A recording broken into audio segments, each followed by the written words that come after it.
Okay, so I wanted to review a little bit about graphing lines, what a solution means, but also kind of move into talking about systems of linear equations and kind of make sure you understand what a solution means in that case.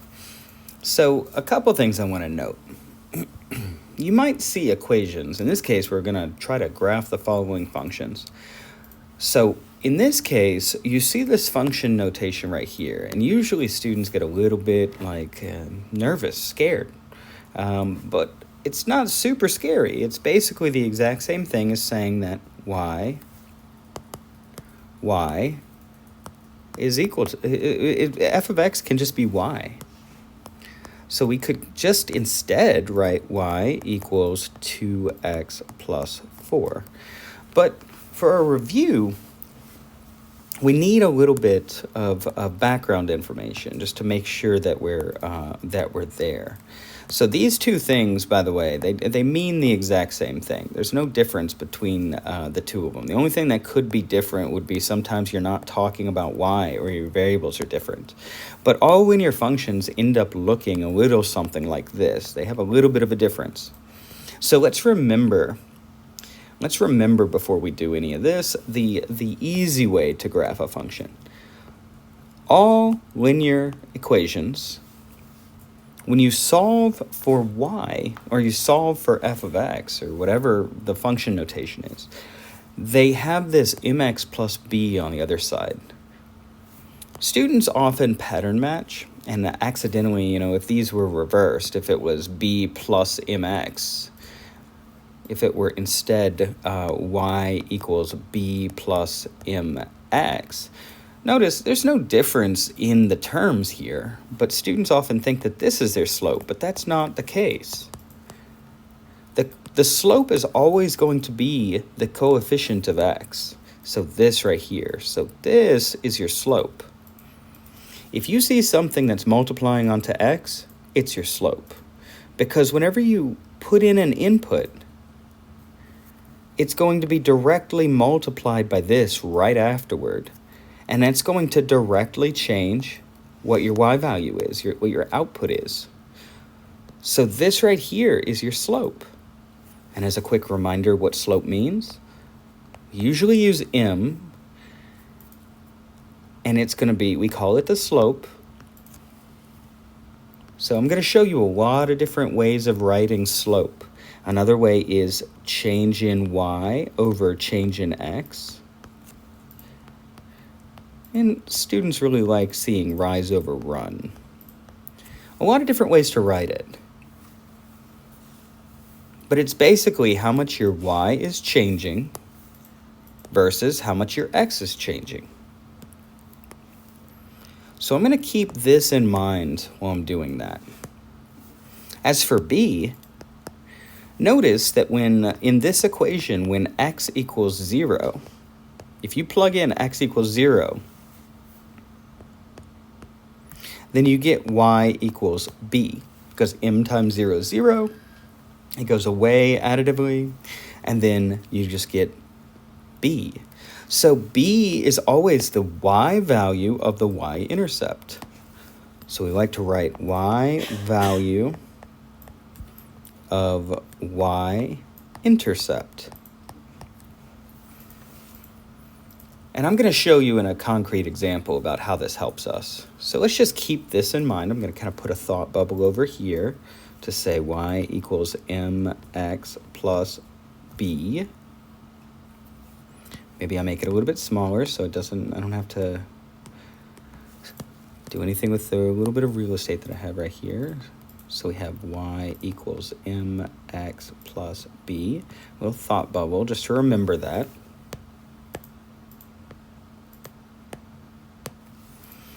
So when I compare these two, when they're both solved for y, but when I compare these two, I'm looking at this being my slope. And again, if this term is written second, it doesn't change the fact that this is your slope. It's just a coefficient on your x. So it seems like my m equals 2 over 1. Any whole number can be written as over positive 1. It's still the same thing.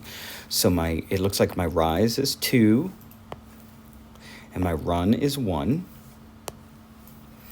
And it looks like b is equal to 4 when I compare these two, which means that that is the y value of my y-intercept. So let's see what happens when I actually go to graph it. Keep all this information here. Let's start out. This is the easy way to graph with a line. Let's start out with graphing my y-intercept, because we want an easy point before we start rising over running. So it looks like b is 4. So when x is 0, b is 4. So on my y-axis, I put that is where x is 0. X is 0 everywhere on your y-axis. But my y is 4. So that is this part. We did this part. Maybe we'll check mark on this part. Now we just need to use our slope to get to another point. Because no matter what, if you're going to graph a line, you have to have 2 points. The reason we can use the slope and the intercept is because we have a point from our intercept, and we have our slope to get to another point. So it looks like it's 2 over 1 right here. Positive 2 over positive 1. So a positive 2 in the y direction means I go up 1, 2. And a positive 1 in the x direction means I go right 1. That will get me to another point that's on my line. That doesn't mean there aren't other points on my line. It just means that that was an easy to find point. That's it. There's an infinite number of points on a line. But now I go up 1, 2, and over 1. And I can just keep doing that. I can keep doing that. Up 2, over 1, up 2, over 1. Just kind of like a march. Now you may wonder, how do you get to the other ones? Well, what's interesting about this, and this might seem a little confusing, but let's remember, a slope is positive, and a positive over a positive is a positive. But we could also technically think of it as a negative over a negative. If you do negative 2 over negative 1, and you were to simplify that, it'd still be the exact same slope. But I sometimes like writing that out to remind myself that I could go the other direction. If I can go up 2 over 1, then up 2 right 1, then I can go down 2 left 1 to get to another point on my line. Down 2 left 1, down 2 left 1, and just keep doing that. And notice, no matter what you do, these should form a line. We only really needed 2 points, but the more points we get, and the more, especially for more complicated functions, the more accurate we can draw these things. Now, you don't have to draw that many all the time, but one nice thing that you can do is remember that this is a continuous function. This is a continuous function. It's not just those dots right there. I can plug in literally, okay, what was that word? Literally any x and find a y. So I can plug in half values and irrational numbers and negative 1.3375. Like I can plug in all those things. So instead of having to graph every single one of them by hand, we can just connect the dots, and this represents an infinite number of solutions. And remember, a solution to an equation are the values for the variables that make the equation true. It doesn't matter how many variables you have. If you have a single variable equation, then it's a single value that you can plug in and make the equation true. If you have 2 variables, then it's an x and a y that you can plug in to make it true. Now, for a line, the things that we graph, these are all solutions. Every single point on the line is a solution. So there's an infinite number of them. So it doesn't really help us too much to have a single equation with 2 variables. So sometimes having multiple equations with 2 variables can help us figure out a solution, finding multiple parameters. So let's look at this. This is the same thing again as y is equal to negative x plus 2. So we can just write it the same way because we only have 2 variables. These are the same variables. And again, comparing it to y equals mx plus b right here. The m, our slope, is the number that's multiplying onto x. But notice you don't see a number right here. You just have a negative. But remember that if you ever have you don't see anything, you just have x, then there's an implied 1 in front of it. If you ever have just negative x, then you have an implied negative 1 in front of it. So there's this little invisible negative 1 right there that we don't write because it just adds to our worries. But that's the same thing as negative 1. So you can write this, since it's a whole number, over positive 1. You can take any whole number and put it over positive 1, and it's the same thing. Now, alternatively, you can write a negative number as a positive over a negative instead. You can just put the negative in the other part. As long as it's not in both, it's still a negative. Notice negative 1 divided by 1 is negative 1, and 1 divided by negative 1 is negative 1. They're the same number.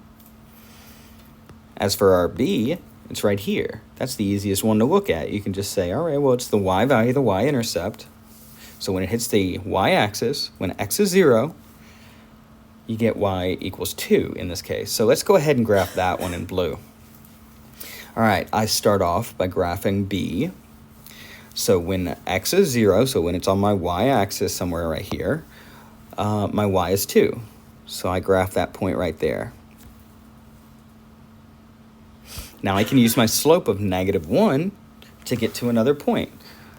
So I go down 1, right 1, because our slope was negative 1 over positive 1, or we could have written it as 1 over negative 1. Either way, whatever helps us, as long as they're equivalent. But I go down 1 because my rise is negative, and I go right 1 because my run is positive. So I just get to another point. I can keep doing this. I can keep going on. Down 1, right 1, down 1, right. Oops. I got to be careful because each one of these is a half step in the graph that I pulled up. And again, we can keep doing this. Sometimes I like doing it the whole way because it's easier to draw a straight line segment. I kind of want to make sure I don't have my guiding lines. They don't mean anything. They're just there for me. But you might ask yourself, well, how do I go the other way? I can clearly see where it's going to go, but just in case, how do I go the other way? Well, if we look at the alternate form of a negative number, we can say that we have a positive 1 rise, and a negative 1 run. That means that we go up 1, left 1. And we can just keep going, up 1, left 1, up 1, left 1, up 1, left 1, etc. We can do that forever if we want, but I am a teacher that doesn't have time. I don't have forever to do that. So instead of drawing each one of these individually, I'm going to go ahead and I'm going to just connect the dots because I don't have infinite time. Nobody does. Now, one thing that I like, so again, on this blue line, there's an infinite number of solutions, an infinite number of x's and y's that exist on that line that make the equation true. But notice something. When you have two equations that have different slopes, they're going to cross at some point. And if you're looking for a solution to a system of equations, if you ever say I'm looking for a solution or a number of solutions to a system of equations or multiple equations at the same time, that's all a system really means, then you're looking for an x and a y value that satisfies them both of the equations. Because again, a solution are values for our variables that make equations true. So what I would look for when I'm looking for a solution to the system, the entire system, not just a single equation, I'm looking for that point where they cross. The only point that exists for lines is always just one if they have different slopes. So the only point that exists where they have the exact same x and y value. That means that once you figure it out, you can plug it into both of them. But it also comes down to a little bit of a problem. Graphing is great, but the problem is that if it's not on grid lines easily looked at grid lines, notice what we're looking at right here. We have a little bit of a problem. I can't estimate that very well. Maybe I say it's like something like 2 3/4 or something, but there's a lot of different things it could be, so it's really hard to eyeball. But for most of our problems that I'm assigning, we're just they're on grid lines. It's gonna work. But you might ask yourself, how do I get it if I can't get it graphically? Well, I'm going to do another video in a little bit that talks about graphing it algebraically. That will always get you an exact solution. So let's look at a problem that does have an easy one. Forgive the image. It is a terrible image because it is just a picture I took with my iPad, so I didn't have to pull up IXL. But it'll suffice for our purposes, even if it is a little bit ugly.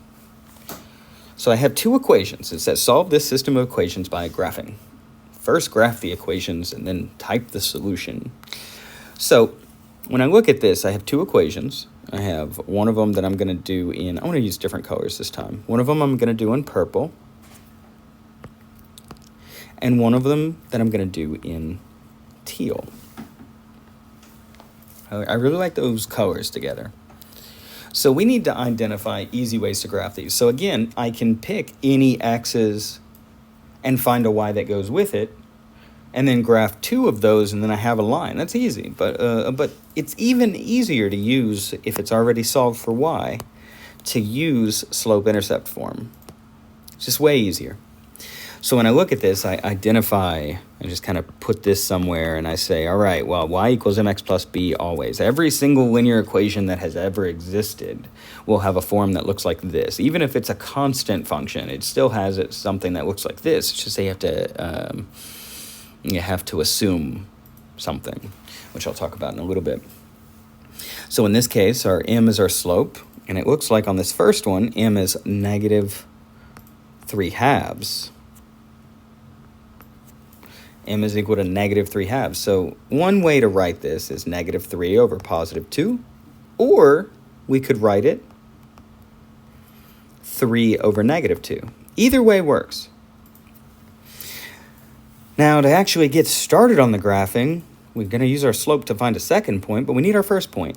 Well, when x equals 0, if you plug this in, y equals negative 3/2 times 0, because the only time it hits the y-axis is when x equals 0. Well, that's negative 3/2 times 0 is 0, and then I get 4. Y equals 4 when x equals 0, so I have the point 0, 4. Normally, we don't have to write all this out, but it is nice to remember the reasons why things work, so we're not just randomly throwing things onto axes. Okay, so my b is equal to 4, so my y-intercept happens at 0, 4. So when we plug that in, let me go ahead and graph that. When x is 0, that means it's on this axis right here, y equals 4. So I have my first point. Now I'll use my slope to get it to another point. Now I can go any direction I want as long as I remember how it goes. So in this case, we have negative 3 over positive 2. So that means I can go down 1, 2, 3. Whoops. I can go down 1, 2, 3, and write 1, 2 to get to another point. And again, there's an infinite number of points in between those. It's just this is an easy way to get to easy ones. Down 3, right 2, down 3. Right 2, and I can keep doing that. I didn't need all of this extra stuff, but this extra jazz is just making it easy to graph. So let me connect these dots real fast. So, and as a reminder, actually, before I connect those dots, I want to do it like this. I'm going to use that one. That's the same thing. It means the same thing. It evaluates to be the exact same number. So I can go up 3, left 2, up 3, left 2, etc. And notice those are on a line. I didn't suddenly have a curve happening on my linear equation, because that should never happen. So it looks like that first equation looks like that. And I connect the dots because it is continuous, an infinite number of x's and y's that will solve that first equation by itself. But we're not interested in all of those. We're interested in something that will solve both of these at the same time. So in this case, when I look at this second equation, I want to graph it too. It looks like my m is 1/2, positive 1/2. And just as a reminder, if you want to write a positive number in multiple ways, you can write it as a positive over a positive or a negative over a negative. Both of these are equivalent. When you actually evaluate it and simplify it, it's the same number. It's going to, like, decimal form on both of these is 0.5, and they mean the same thing. It's just that one of them looks a little grosser than the other. But it's helpful for us, and that's what's important. And then when I look at this, I notice my y equals mx plus b, and my b seems to be negative for here. Watch out on this one. Students often forget that this operator right here If that's positive, then it's a positive 4. If that's negative, it's a negative 4. Don't let that go away. That information is not there just because we found it fun to write it. It's there because it is important, important numbers, important information, important values. So let me go ahead and draw and graph my y-intercept. When x is 0, it is on this line. But when x is 0, it looks like y is positive 4. Negative 4. I graphed negative 4 and I said positive 4. Yep, I screwed myself up earlier. All right, and my slope is positive 1/2, so I can go up 1 over 1, up 1 over 2, up 1 over 2, up 1 over 2, up 1 over 2. I can just keep doing that forever. Or I could have gone using this one, down 1, left 2, down 1, left 2. I can keep doing that. It doesn't really matter. And then I go ahead and I connect my dots because this is an infinite continuous function. Technically, there's little arrows right here on all these that I just didn't draw, but it doesn't really matter in this case, not for our purposes because it's not off of the graph for the solution. And I'll do it in this color. And then I just kind of look at it and I analyze a little bit. I say, all right, well, it looks to me like the place where they cross is right here, where x equals positive 4 and y equals negative 2.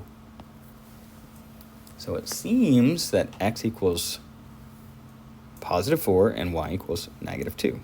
So that would be your solution for a problem like this. And again, remember, a solution means that it's an x and a y value that when you plug it into both of those equations, it will solve both of those equations. So let me just mentally kind of mentally do this real fast. Let me see. Make sure that I didn't goof anything. All right, so let's write out that first equation and I like confirming my solutions. And if you're taking a standardized test, confirming the solutions is super important. So whenever I confirm these solutions, my x is 4, my y is negative 2. So instead of writing y, I'm going to write negative 2. That's this part right here. Equals negative 3 halves times 4 plus 4. Let me change my colors a little bit. Kind of want to go back to that same color I was using so it's not a little bit like coming out of nowhere. So that's where those things came from. All right, well, this stays the same. There's nothing to do on that left side. And then on the right side, I get negative 3 over 2 times 4. So negative 3 times 4 is negative 12 over 2 times 1, because there's an invisible 1 down here. And maybe simplify a little bit more. Negative 12 over 2 is negative 6. And I get negative 2 equals negative 2. Hey, it worked. This one worked. What? I was afraid. I was thinking I was a sham for a second. I wasn't. Don't worry. And the next one, let's try this one out. So y is equal to negative 2 still.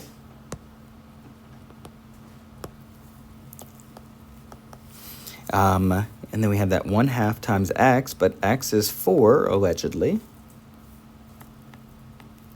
So I get negative 2 equals 1/2 times 4 is 1 times 4 over 2 times 1.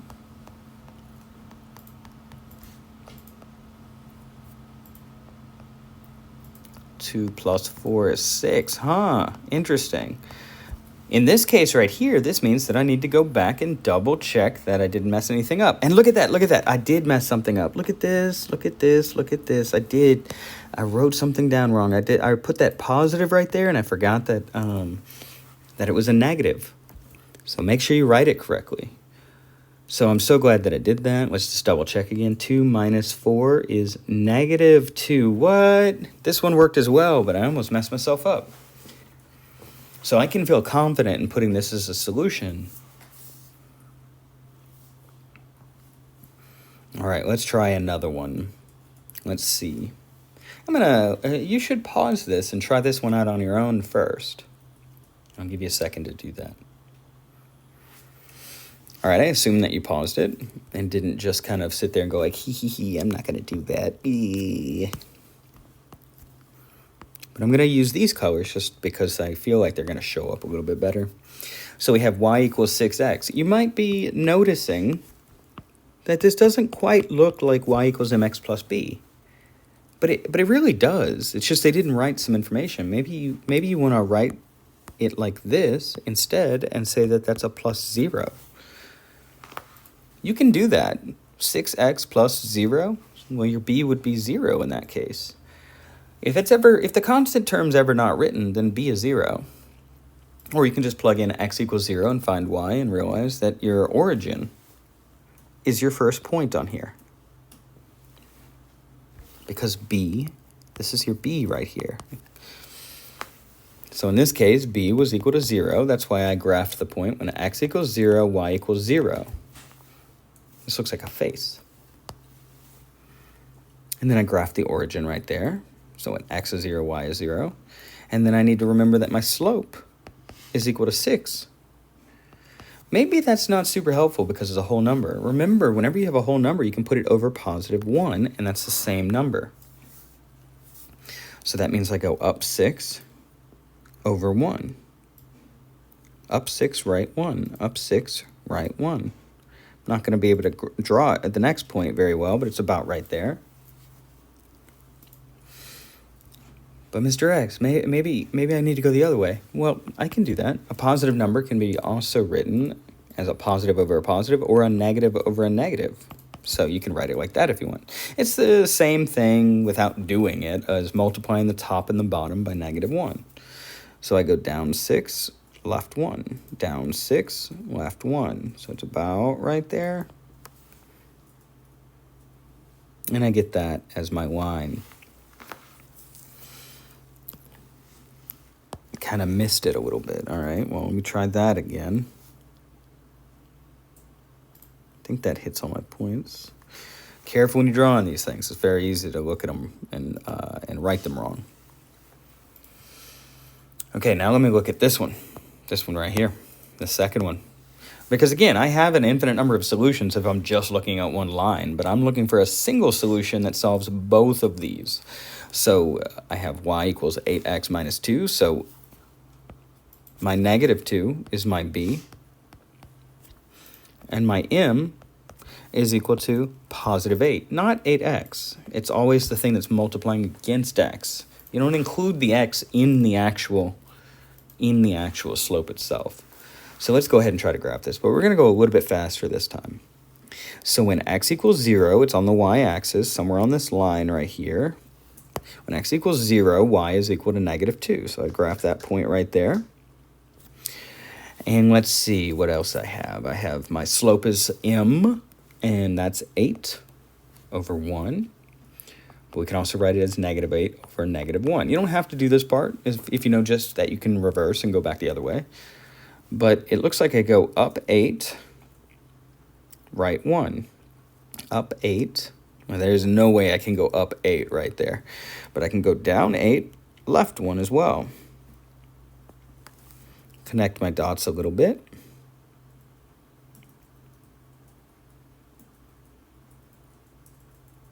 I get two lines that look very similar, with some steep slopes.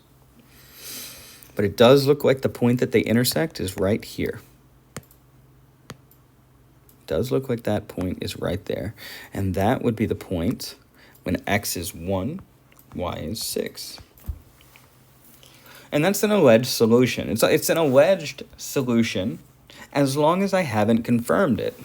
And that's an important part of math. You might be sitting here saying, well, why would I need to do that? Number one, the more pertinent idea is that geometry here is a one-semester-long course, has a lot of information, and it requires a lot of algebra and a lot of constantly proving things that you might think is true, but there's tons of people that might not think it's true or just don't know enough, so you have to prove things. And confirming solutions is also the best way to not make a mistake, or to find mistakes you make. So let's try plugging it in. Let's try plugging it into that first one. Y is equal to, allegedly, 6, unless I goofed. You got to stop this video and tell me that I goofed. Oh, wait, you can't. Man, you're not trying hard enough, I guess, then. But no, let's try this one out, just in case I did make a mistake, because mistakes are part of the process. So then I get 6 times x, but x is allegedly 1 at this point right here. You can see my x and you can see my y. And then there's a plus 0, really, but not really. And it looks like 6 is equal to 6. Hey, this first one, it does indeed work. So let's try this second one. So the second one, when y is 6, instead of writing y, I'm going to substitute 6 because that's the alleged solution. And I get 8 times x is 1 at this point, minus 2. So 6 equals 8 times 1 is 8, minus 2. 6 is indeed equal to 6. Look at that. It works for both of them. But that's all that you're really doing with graphing systems, is you're looking for where they intersect. Now, alternatively, if you had a system of nonlinear equations to where you ended up graphing a parabola or something like that, something a little bit differently, it's going to go the same way. You know, it just might be something like this. Might be, nope, I want to do it like this.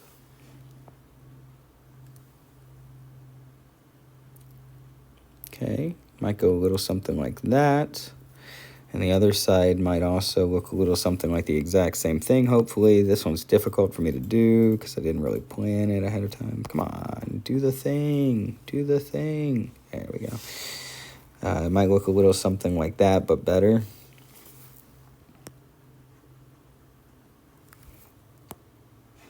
I want it to be symmetric, so something like that. It's not the best one, but maybe you have a function that looks like that. And you have kind of a wibble-wobble function that looks like that. Okay. And you have another, the other thing looks a little like, maybe like this.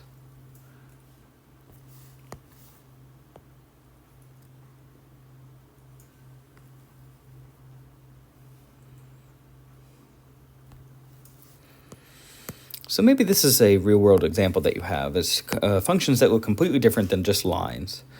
Either way, it doesn't really matter. I can look at these and say this. Once I've graphed them, I can look at these and say that and that are my solutions. Those are my only two solutions. Because this is an x value and a y value that go together that they both share. This is also an x value and a y value that go together that they both share. So if I can figure out whatever this is and whatever this is, then I have two solutions that should satisfy both equations, assuming that I have the equations and I can plug them in. But I can feel confident knowing that those two would be solutions to a system of two weird nonlinear functions like that. Nothing really changes. It's just our process for graphing the individual functions might be different.